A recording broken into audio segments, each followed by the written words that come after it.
All right, Ben, 10th and final question here. What could the Bania Lumber sales reps have specifically done to avoid the IBS challenges? To me, there's two primary pieces, right? Number one, they clearly didn't sort of say, look, you are our primary customer. You make up a lion's share of our business. We need to put all of the weight of our resources and our people behind solving these problems for you as an organization.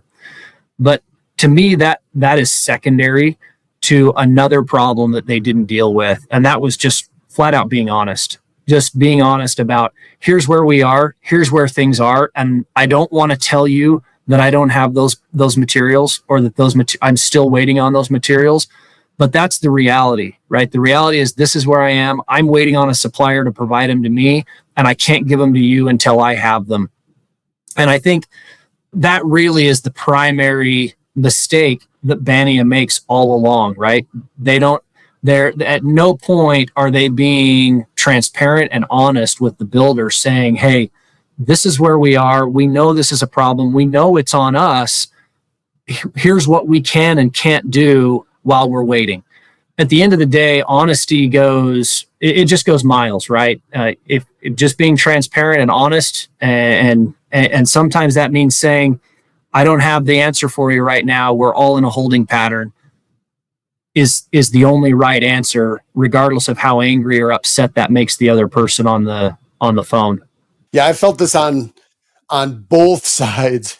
If you can combine a lot of effort, honesty, and decent communication, if not good communication, yeah, people will put up with a lot of incompetence for a long time. Absolutely. And I've had people say this when I started in customer service at Pulte Homes. I didn't know what I was doing, but I kept coming back and I was working my ass off, and people, you could see them. A homeowner might have even said to me, like, this is adorable. I love the effort you're putting in. You are worthless at your job. You have not even come close to solving my problem, but I kind of like you. And I believe you can replace my, 42-inch cabinet door sometime in the next year. I think it's going to happen. But I was working hard and I was trying to communicate. The problem is, if you don't communicate well, the effort isn't there, you're not honest, and you're incompetent, that's when people get really angry and they start trying to make some big decisions. But I think you're right. That transparency, and I think had Kenny Bania still been the owner, someone would have said, the buck stops here. And the directions aren't coming from New York. They're coming right here. And I'm personally responsible.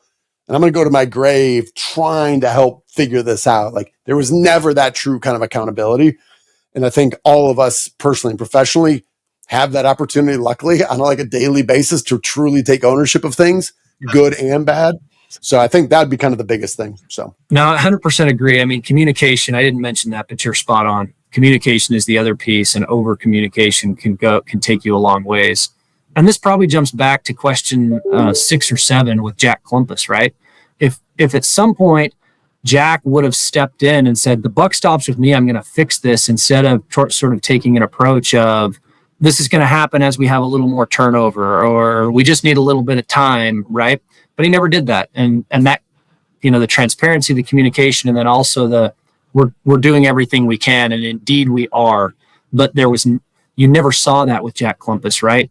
If he was saying we're doing everything we can, there was no evidence to support he was in fact doing everything he could. Yeah.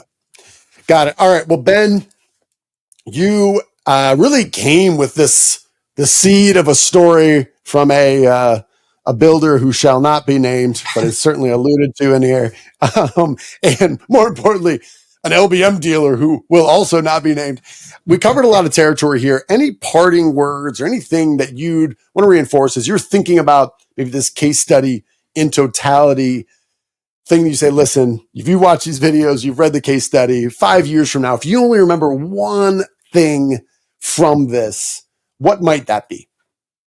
Oof. You could have prepped me for this one, Bradley. I think I would just reiterate a couple of things we talked about.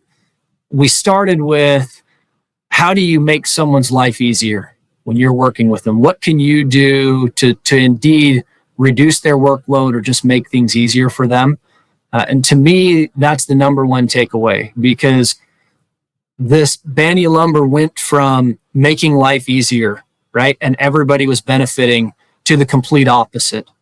And that's the crux to the story. And then I would reiterate what we closed with, right? The communication and the honesty.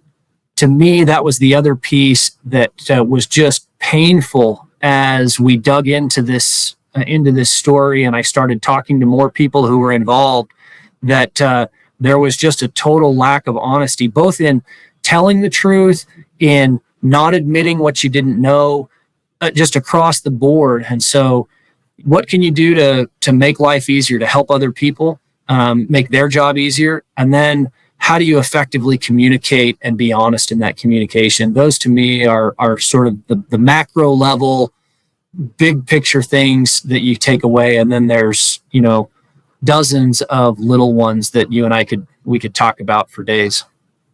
Okay, absolutely. All right. Dr. Ben Bigelow, leading University of Oklahoma Construction Management Department.